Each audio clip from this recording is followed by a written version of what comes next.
Olá, sejam todos bem-vindos. Eu sou Vanderlei Dutra, estou no estúdio Parque do Grupo Otimoneiro, que fica aqui no território Cowork, a 2 quadras do Parque Getúlio Vargas, Avenida Farroupilha 3992.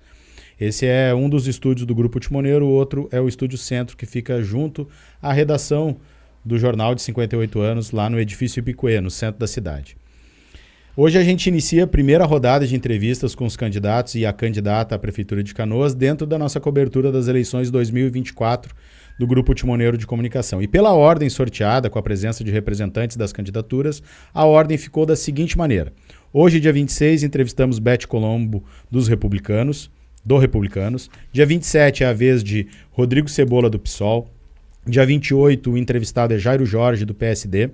Dia 29 é a vez de Márcio Freitas, do PRD.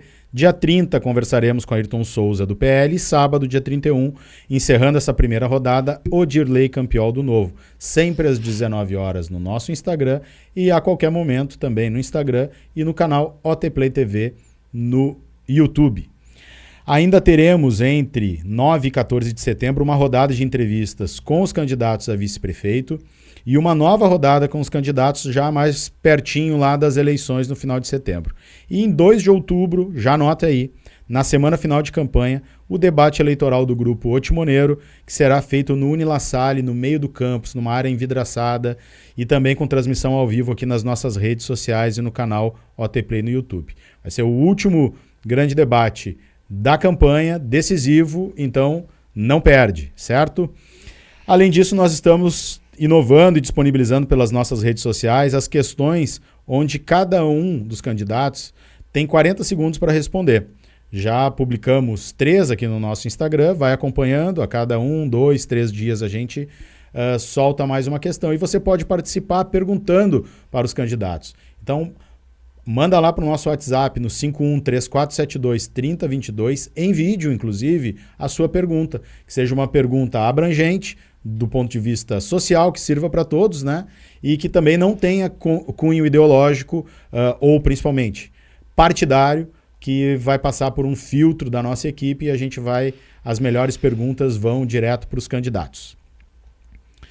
Importante dizer que essa cobertura do Grupo Otimoneiro, ela é feita para que a gente disponibilize bastante oportunidade para os candidatos levarem as propostas até o eleitor, né? Então é toda essa cobertura no jornal impresso, nas mídias digitais e no canal do YouTube, totalmente gratuito e feito para que as pessoas, para os eleitores, possam conhecer mais das candidaturas e também fazer as suas perguntas. Então aproveita, já está passando por aí, te inscreve no nosso canal ou começa a seguir os nossos perfis nas nossas redes sociais.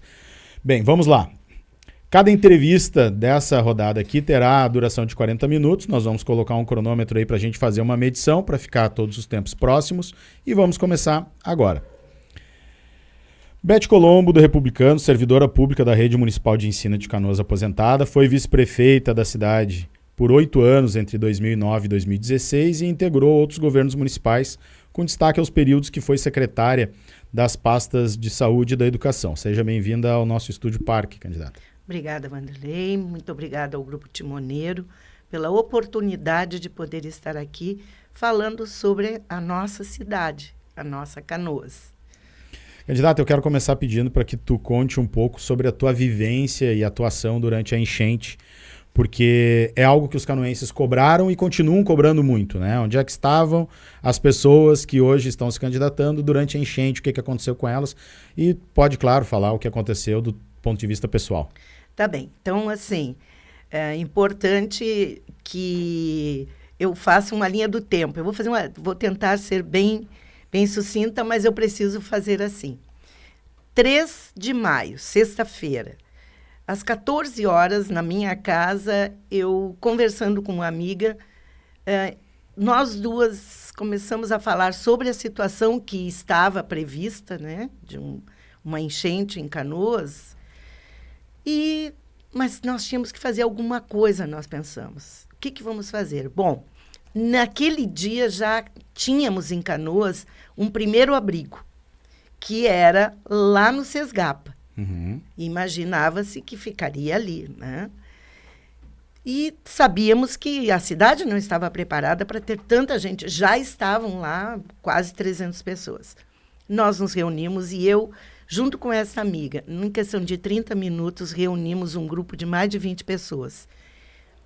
E fomos fazer uma alimentação. Seria a janta das pessoas. E aí, amigos, aí falando isso, correu muito. Nesses 30 minutos, nós tínhamos, inclusive, uma cozinha toda à nossa disposição, que é de um grupo de chefes, né, que fazem... eles têm uma confraria e nos cederam todas as instalações. Nos dividimos, teve quem comprou os ingredientes, teve quem foi comprar as quentinhas, que até então a gente não conhecia, aquelas, né, não tínhamos familiaridade, enfim, e fizemos. E conseguimos fazer 250 quentinhas. Concluímos 21 horas, 21h30 nós saímos em meia dúzia de carros nossos e fomos fazer a entrega lá no abrigo. Entregamos, 22h30 eu estava chegando na minha casa. Eu moro no Jardim Bonanza, a uma quadra do Carrefour. E tudo seco, tudo uma perfeito. Área que ninguém imaginava que fosse jamais, né? Fomos dormir, eu e o meu marido, e quando foi às 6h30 da manhã do dia 4, então, sábado, o meu marido acorda, como normalmente faz, às 6h30 da manhã, e ele, então, desce, nossa casa é 2 pisos, e ato contínuo, ele diz, vem aqui. Descendo 2 degraus, eu descobri que a minha casa tinha água já pela cintura.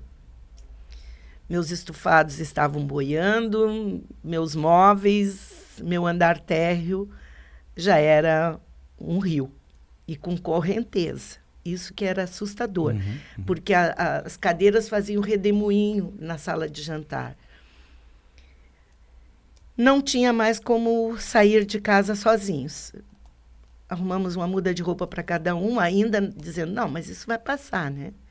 Socorremos a cachorra, que ainda tinha conseguido ser esperta, estava em cima de cadeiras na parte da cozinha, e pedimos carona, veio um caminhão, o caminhão já não entrou na minha rua.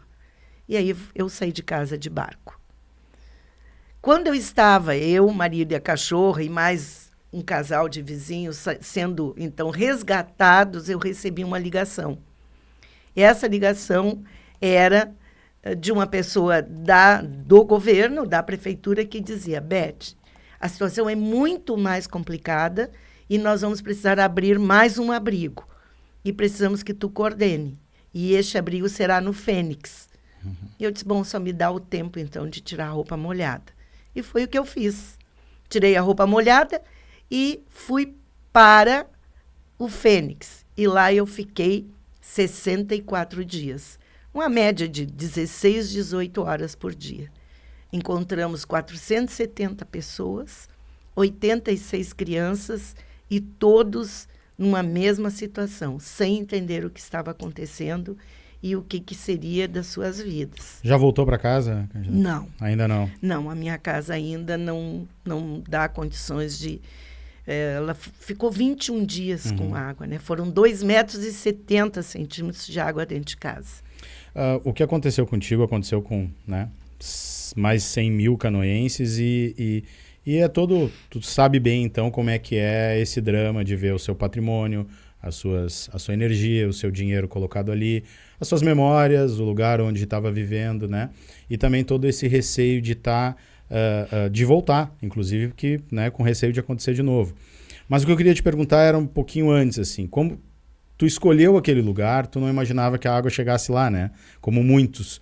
Tu não te sente, de alguma maneira, um pouco assim... Pô, eu tinha que saber que a água chegava aqui, tinha que ter um jeito, alguma forma de saber que isso aqui era uma área que a água do rio podia chegar. Tu sentiu isso na pele de alguma maneira? E daí já aproveito para te perguntar, o que, como prefeita, se eleita for, tu pretende fazer para que as pessoas, principalmente, tenham informação sobre isso? Deixa eu te dizer assim, um dia um amigo falando sobre enchente, ainda quando teve lá no Cará, lembra, o ano passado, em 2023, depois em setembro, aquela forte, toda a região, né, da Serra, um amigo que não mora aqui me perguntou, Beth, tu mora onde? Nessa reunião, nessa região de enchente? Eu disse, não, eu estou em Canoas, nós tem a água da chuva, mas não existe enchente. E ele disse, olha, tu não te esquece que a gente tem que morar sempre a 9 quilômetros do rio. Ele me disse isso e tudo bem. Estou te dizendo isso porque quando aconteceu a enchente aqui, e ele ficou sabendo que nós estávamos, né, flagelados, ele disse, eu não te disse que tinha que ficar a 9 quilômetros? Eu disse, sim, eu estou a 12. Eu te respondendo isso, eu estou te dizendo, jamais imaginei que ali, que é centro de Canoas praticamente, a água pudesse nos alcançar, e com a violência que veio.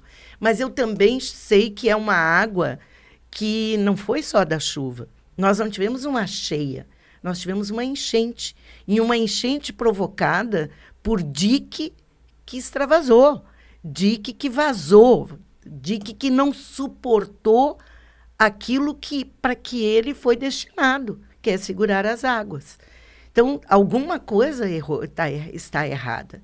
E em algum lugar, em algum momento, houve um acompanhamento frágil, para não dizer descuidado, daqueles diques, né? E não é um. Nós temos dique de Niterói, dique da Rio Branco, dique da da Matias, dique... enfim, Mato Grande não tem todo o dique. Não foi construído, na época, nos anos 60, quando foram construídos os diques, porque ali era uma área de granja. Então, poucas residências tinham. Hoje não, hoje Mato Grande é quase centro da cidade, né? Uhum. Então, eu me senti traída por, em nenhum momento, eu ouvi falar que o dique pudesse extravasar, e muito menos que, mesmo extravasando, ele me alcançaria. Então, e eu sei que este sentimento é dos meus vizinhos. Este sentimento é de toda a região. Tu imagina, o Carrefour não voltou a trabalhar até agora. E que o Carrefour está aqui no centro da cidade, né? Uhum. No lado oeste. Então, é sério, é muito sério. E nós não podemos... a história vai contar, né? As pessoas falam muito na enchente de 41. E aí, agora, tem a enchente de 2024 para nós aqui, Canoas. Eu não vou esperar que tenhamos 83 anos para alguém dizer, olha, de novo, né? Nós temos que tomar providências. Nós temos que rever esses diques, nós temos que rever casas de bombas. Mas também, assim, eu tenho que dizer isso, existem opiniões diferentes sobre isso. Tu fala com um grupo de técnicos e eles te orientam de uma forma. Tu fala com outro grupo de engenheiros, e eu tenho como meus orientadores também engenheiros que estavam aqui na cidade quando esses diques foram construídos, lá no governo Lagranha. E eles também falam de que não é a cota que tem que ser mudada, né? Que ele não tem que ser mais alto, porque a água não extravasou por cima. Ela não passou por cima do dique. Ela rompeu o dique, que é diferente. Então, existem técnicas com argila, de recuperação. O que eu tenho que fazer quando prefeito, e que serei? É buscar a melhor maneira e a mais eficiente de conseguir conter as águas, contando com a 448, que é um dique, e que também nos ajudou, porque podia ser pior se não tivesse a 441, mas ela tem umas comportas, e nunca foram concluídas. Então, mas eu não sabia. E olha, tu me anunciou aí como vice-prefeita. Eu queria te perguntar até sobre isso, assim, porque me parece que tu relembrou o pessoal de 41, né, que ficou falando muito sobre isso. Evidentemente que muita gente veio morar em Canoas depois e não tinha essa memória. Inclusive, muita gente nem sabia que era uma área alagável, né? Por isso que eu te fiz essa pergunta anterior, porque muita gente comprou a sua casa sem ter a mínima ideia de que estava indo para uma área alagável, que era protegida por dique, né? Que poderia alagar se o dique não funcionasse. E eu quero te perguntar desse tempo, assim, que tu foi vice-prefeita, e tu foi uma vice-prefeita que tinha uma ligação de governo, né? Foi secretária, participava das principais reuniões e tudo. E eu queria te perguntar isso, assim, isso era um tema atual, discutido? Tem algo assim que tu lembra daquele tempo que de repente tu pensa assim, puxa, a gente podia ter discutido mais ou feito diferente? O tema DIC surgiu no período em que eu fui vice-prefeita, na construção da 448. Porque naquele período, quando a 448, então, deixou de ser apenas um projeto e passou a ser uma obra, né, o DIC foi um tema, porque havia uma exigência, então, para que a 448 de fato se tornasse realidade, a desocupação do DIC. Eu fui lá, nós tínhamos pequenos sítios ali. As pessoas criavam gado, criavam porcos, criavam galinha. E nós, na verdade, acolhemos, na época, né, foram acolhidas mais de 200 famílias, que saíram, então, de todo o entorno do DIC e foram para a Vila de Passagem. Eu lembro bem. Vila de Passagem. E Vila de Passagem, que teve que ser construído canil para os cães, galinheiro para as aves, uma parte para cavalo, outra parte para ovelha. Nós respeitamos todos e foram tiradas. As pessoas foram convidadas a irem para a Vila de Passagem. E depois, então, elas foram reassentadas em residências, né, na morada cidadã. Mas a discussão aí, naquela época se limitou à questão da BR-448. A desocupação. E a desocupação. A desocupação. E também havia uma preocupação porque, sim, as pessoas, por morarem ali, iam mexendo, iam tirando terra, iam, compactando solo. Exatamente. Então, assim, mas fora isso, não. Foi construída, e tem que ser dito também, mais uma casa de bombas, a casa de bombas número 8, né? Na ajuda de termos, então, mais um recurso, porque as casas de bombas nossas são casas de bombas antigas também, né? Hoje, a gente se dá conta, eu me dou conta, eu vou falar por mim, né? Que sim, que teríamos que ter tido mais atenção para essa questão. Porque na nossa memória de Canoas, a enchente era 66, 67. Né? Eu falei na de 41 porque foi a maior, que aí atingiu. Mas né? Era menos habitada a cidade. Exatamente. 66, 67. Eu morava na Rio Branco, era menina, né? E eu saí da minha casa. Mas eu saí da minha casa porque preventivamente, lá em 66. Porque meu pai disse, não vai ficar aqui, eu sou filha única. Pegou a esposa, a filha e levou para um lugar seguro. E ficou em casa, mas a água não chegou, né? Então, o que aconteceu agora, de fato, é para chamar a atenção de que nós temos que estar mais atentos às várias questões, né? Ocupações de áreas inadequadas, cuidado com manutenção. A gente se preocupa muito em trazer o asfalto, em trazer um conforto para a cidade, mas a cidade ela passa por um sofrimento, por exemplo, Paquetá. Paquetá passa por um sofrimento sempre, aí qualquer água, mas ali são pessoas que estão lá há muito tempo. Elas já sabem viver com a água, né? Mas não com o sofrimento do que aconteceu, né? Sim. Foi então, tão alto que eles ficaram ali na BR-448 acampados. Exatamente. Então, assim, é um alerta, foi um alerta. E eu acredito que todos nós, canoenses, estamos focados nisso. Como administração, assim, eu queria te perguntar, né, independente de governos, tá? Mas como administração, como uma agenda de Estado. A gente viu, por exemplo, que a nossa defesa civil não estava preparada para um evento. Claro, com um evento dessa magnitude, nenhuma defesa civil estaria talvez preparada. Mas não estava preparada, inclusive, para dirigir as forças de civis, né? A gente viu os civis, como tu mesmo contaste, chegando nos abrigos e descobrindo como fazer as coisas, os processos foram sendo criados, e isso também aconteceu no socorro, em tudo, na verdade, né? Não existia nada de protocolo. E eu queria te perguntar de duas pastas que tu foste titular, que é a saúde e da educação, por exemplo, para a gente poder exemplificar.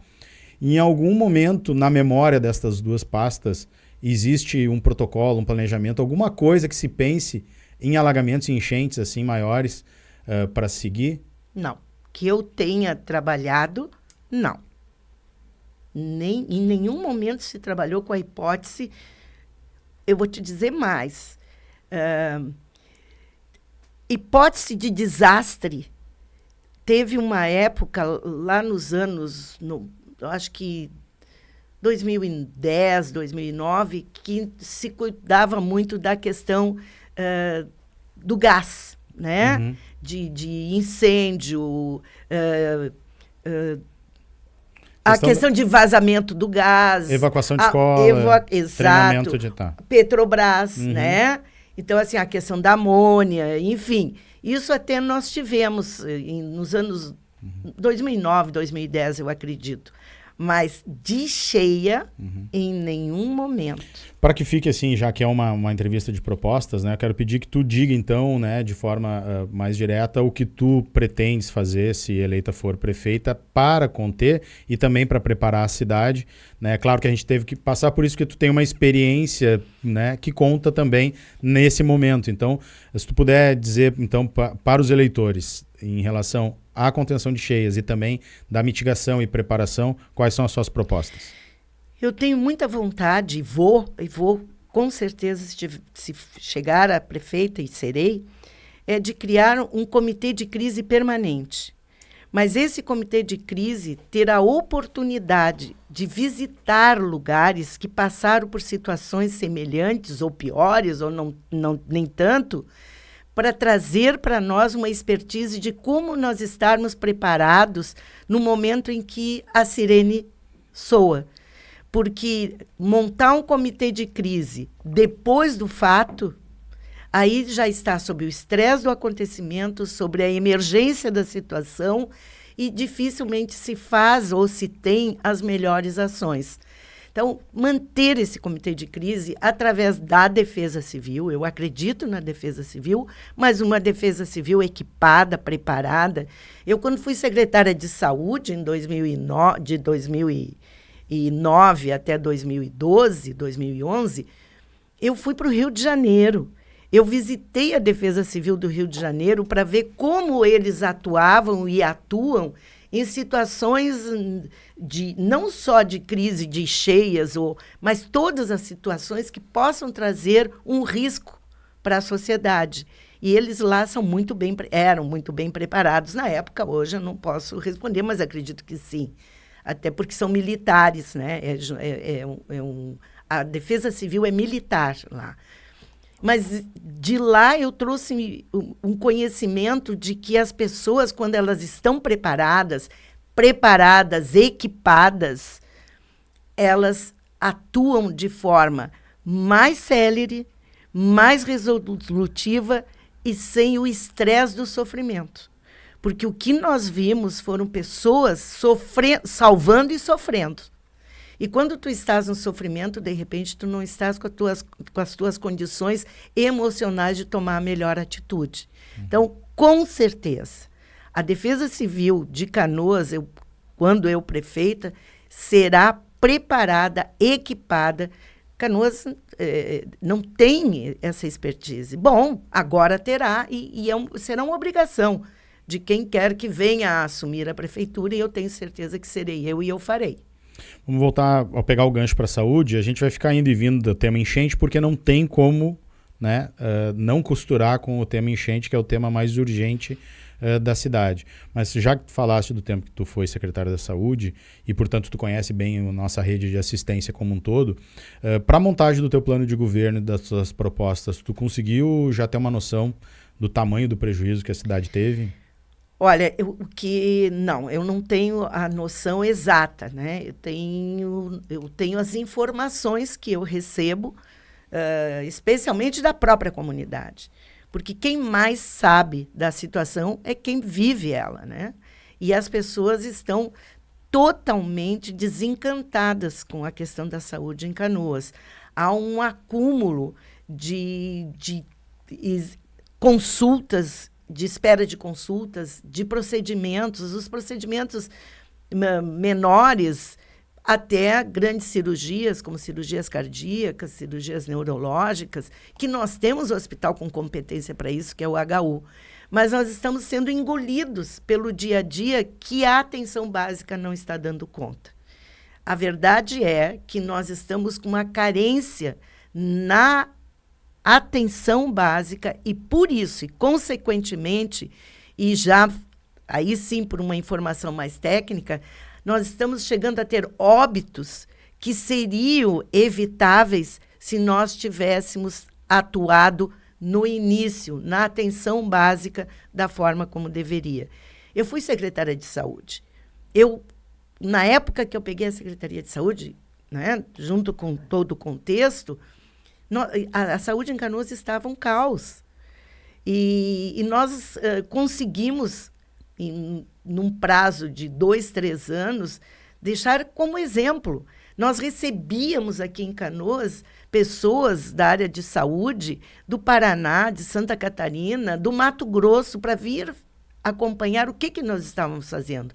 Nós chegamos a ter marcação de consulta por telefone.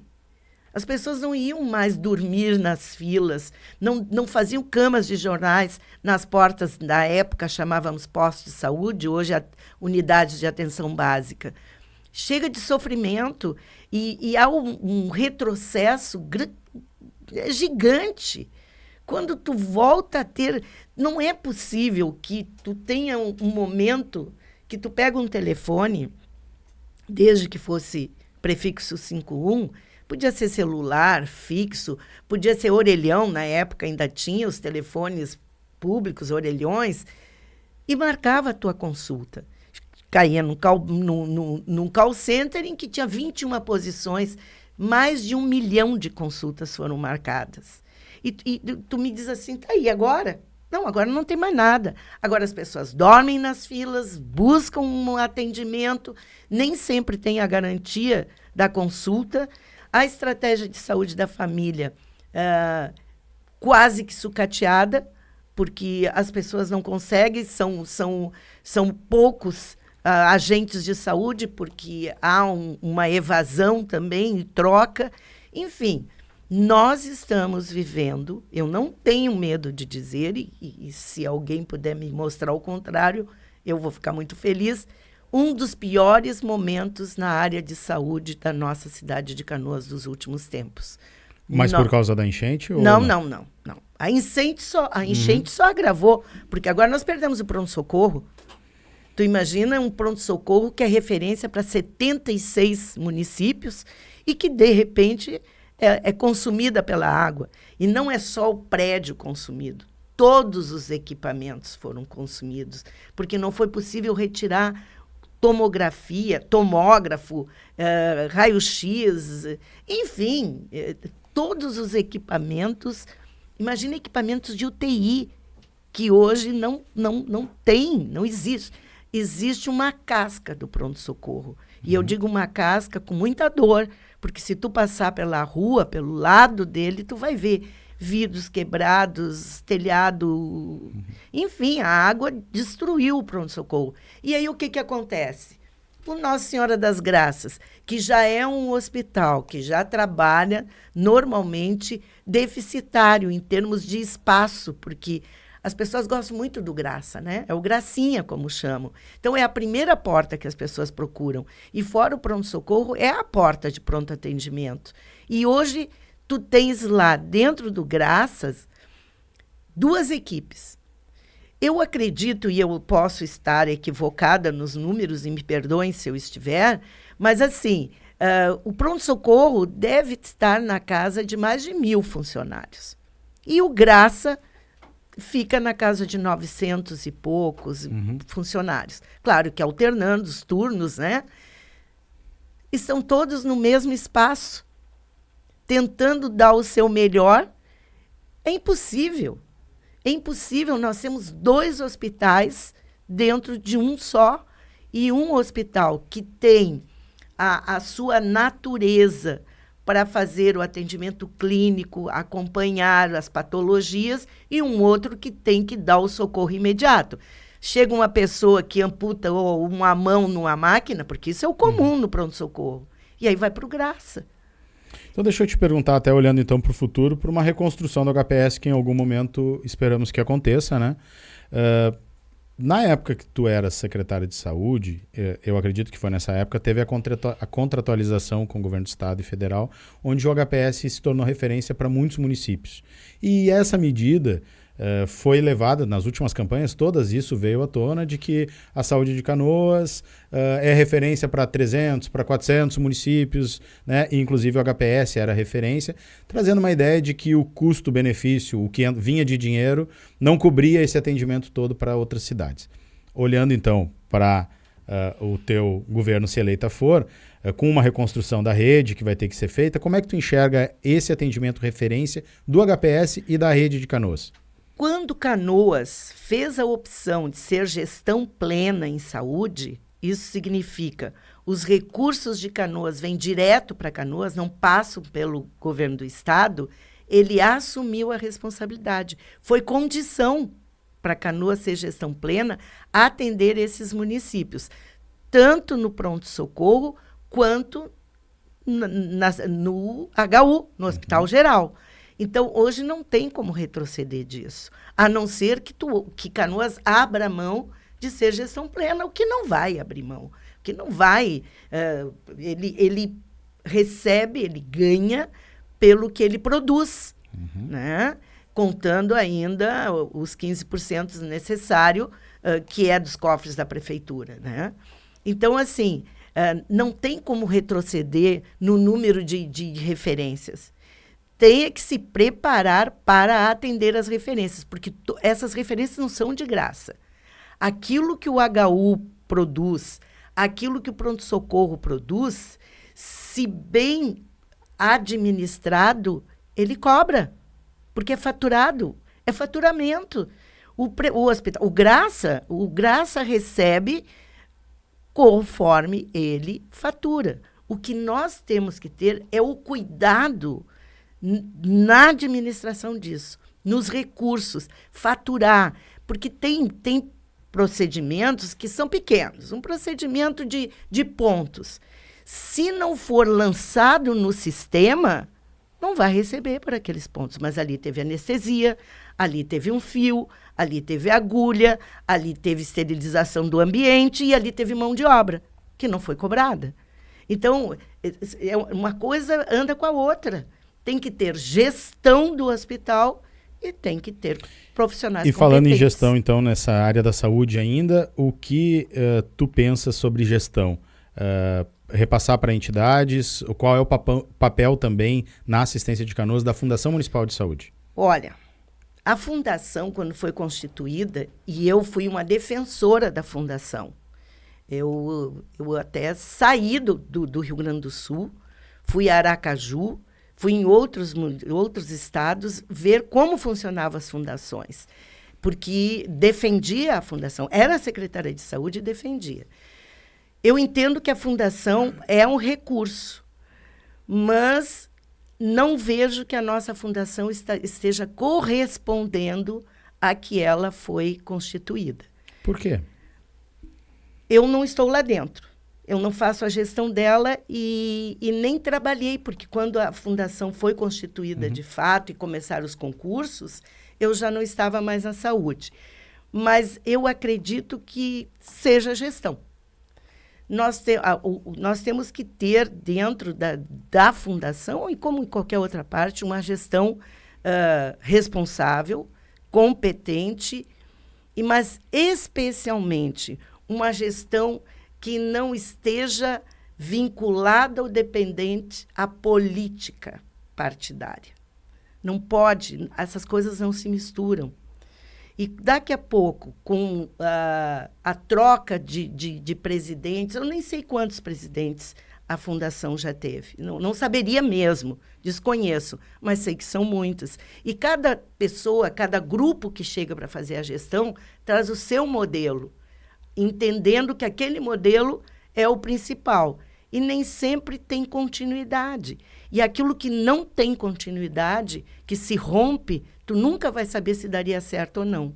Então, tem que se garantir que um presidente de uma fundação, ele tem um tempo, e aí designado, determinado, ou até oficializado através de uma lei, né? Mas a senhora hoje não tem uma ideia clara do que faria em relação à fundação e à gestão dos hospitais e do sistema? Eu tenho clareza de que na fundação eu procurarei o que tem de melhor no mercado em termos de gestão de pessoas com histórico, de conhecimento da gestão de uma fundação, que é diferente da gestão de um hospital. Tenho certeza que nós temos dentro do nosso estado pessoas qualificadas para fazer isso e trazer para dentro da fundação. Concurso para agentes de saúde, porque nós não temos mais o número suficiente de agentes. E os hospitais, o Hospital Nossa Senhora das Graças, eu assumindo a prefeitura, pode ter certeza que eu devolverei a ABC. O Hospital Nossa Senhora das Graças, ela é da associação beneficente, ela é da ABC. Houve uma intervenção necessária num determinado momento, ok, mas não permanente, não para sempre. Dizem que o que engorda o boi é o olho do dono, né? A ABC tem que cuidar do que é seu. Porque também, nestes 4 anos, vamos falar desses 4 anos, 2021 até aqui, tá? Eu não saberia te dizer quantos superintendentes o Hospital Nossa Senhora das Graças já teve, mas foram muitos. Porque com a alternância de governo, houve alternância também de nomeação de superintendente, porque o superintendente é da confiança do prefeito que está no momento. Deixa eu aproveitar para fazer um gancho rápido aqui sobre a questão política, antes da gente avançar aqui ainda habitação e educação que eu quero passar. Nestas últimas falas que tu fez, principalmente na área da saúde e agora da intervenção, tu não critica diretamente, mas critica a atual gestão, ou as últimas 2 gestões, tanto do prefeito Jairo como do Nedi. E tu foste secretário de educação de ambos, né, agora recentemente. A tua candidatura, de certa forma, surpreendeu um pouco o mundo político, porque algumas pessoas imaginavam que, de repente, até a dobradinha pudesse acontecer de novo, né? Tu e o Jairo, não, independente de quem fosse o cabeça ou não.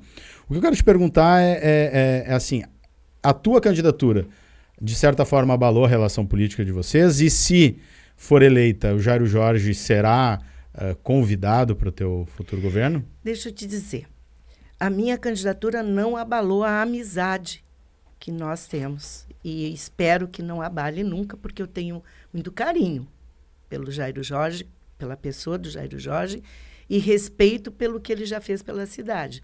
Mas a minha candidatura é exatamente por eu ter vivido com um e com outro, e ter percebido que nenhum nem outro conseguiu fazer para o Canoas o que o Canoas merece. E eu tenho 50 anos de serviço público. Eu conheço a cidade, o município, das suas entranhas há 50 anos. Eu fui 4 vezes secretária de educação, por 4 governos. Eu fui secretária de saúde, no que me honrou muito e tenho certeza, porque até hoje as pessoas ainda se referem a este período. Eu tenho história dentro da cidade, mas mais do que história, eu tenho convivência e conhecimento. E mais, muito carinho pela minha cidade. Entendi que era a minha vez, exatamente pela experiência que eu tive, não só com esses 4 anos, com esses 2 momentos aí de vice-prefeito e prefeito, mas sabe com quantos prefeitos eu trabalhei? 14.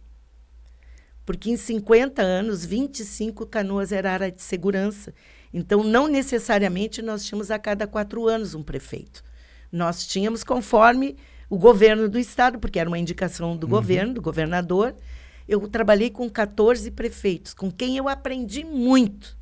Muito mesmo. Lagranha é um que é uma lenda na cidade, né? Fui secretária de Educação em 2 governos dele. Mas tu pode dizer que, eu pode ter certeza, aprendi o que fazer, mas também aprendi o que não fazer. O que deu certo e o que não deu certo.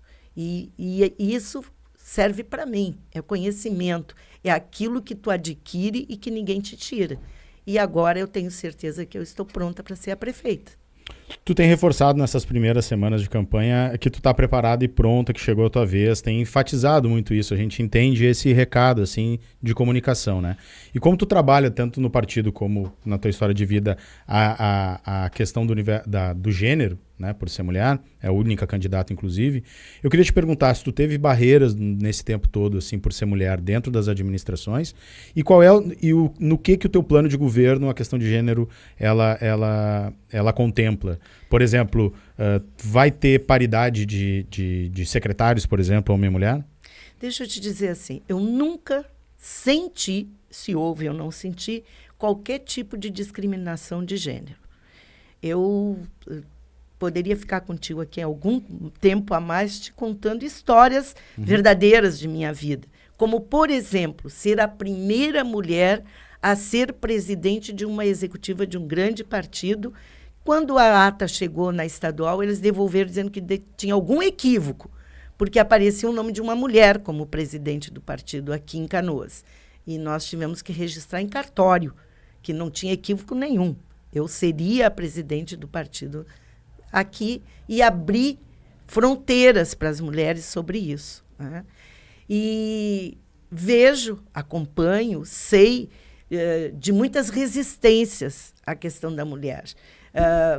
Existem aí uma série de desculpas para não trazer uma mulher para o governo ou para uma atividade de ponta, de liderança. Ah, mas ela vai ter filho, ela vai tirar uma licença, ela tem TPM, ela é frágil, ela é submissa. Não é verdade. Cada mulher é uma e cada homem é um. E cada um se prepara para exercer aquilo que quer, que deseja. Uns se preparam mais, outros se preparam menos. Eu não tenho nenhuma dificuldade de conviver com os homens, por exemplo. Em qualquer área de trabalho, a grande maioria eles, né? Na educação é que a gente tem o privilégio de conseguir ser em maioria, né? Mas eu não penso nessa coisa de paridade, 50% a 50%. Não, porque se eu tiver mais de 50% de mulheres, como é que eu vou fazer aí para justificar de não ter 50% de homem? Não, eu vou sim montar equipe qualificada, independente de gênero. Independente de gênero. Ficando muitos assuntos para a nossa segunda rodada de entrevistas. Como a gente está chegando, a gente está nos últimos 30 segundos, vamos passar um pouquinho vou te passar para o teu recado final. Só quero dizer que essa questão da pergunta de gênero eu vou refazer para todos os candidatos, não é só porque a candidata é mulher. Então, candidata, a gente está estourando os 40 minutos, ainda ficou outros assuntos que a gente vai voltar a conversar na nossa outra entrevista e também nas entrevistas que a gente está largando no Instagram, mas eu queria deixar esse minuto final para tu dar a tua mensagem final e falar diretamente com os canoenses. Pode falar para essa câmera aqui se tu quiser. A minha mensagem é de que, quando foi falado que eu tenho insistido em dizer que estou preparada, é porque gênero, as pessoas sempre acham que a mulher não está preparada, ela não vai resistir a uma pressão. Não, não. Eu estou preparada, eu me preparei e serei prefeita de Canoas, que vai, sim, tomar as atitudes necessárias para melhorar a qualidade de vida de toda a nossa cidade. Especialmente após a enchente, há uma tristeza. Eu também estou triste. Eu também estou sofrendo. Eu queria muito estar dentro da minha casa. Eu sou casada há 50 anos. Esta casa é o meu lar há 24, mas eu não consegui voltar para lá. Então, eu sei o que cada um está sentindo. Mas saibam que nós iremos recuperar a nossa cidade. E ela se tornará referência para o estado do Rio Grande do Sul como uma cidade que deu a volta por cima e ficou ainda muito maior e melhor de se viver. Obrigada pela oportunidade e um abraço a todos. Muito obrigado, candidata. Essa foi a nossa primeira entrevista com os candidatos e candidata à Prefeitura de Canoas. Se está passando por aqui, te inscreve, curte o nosso canal, começa a seguir os nossos perfis que tem muito mais ainda. Curtiu? Gostou? Concorda, não concorda? Comenta aqui para a gente saber o que você está pensando. Até a próxima cobertura, a próxima entrevista, o próximo conteúdo. Eleições 2024 do Grupo Otimoneiro de Comunicação. Tchau.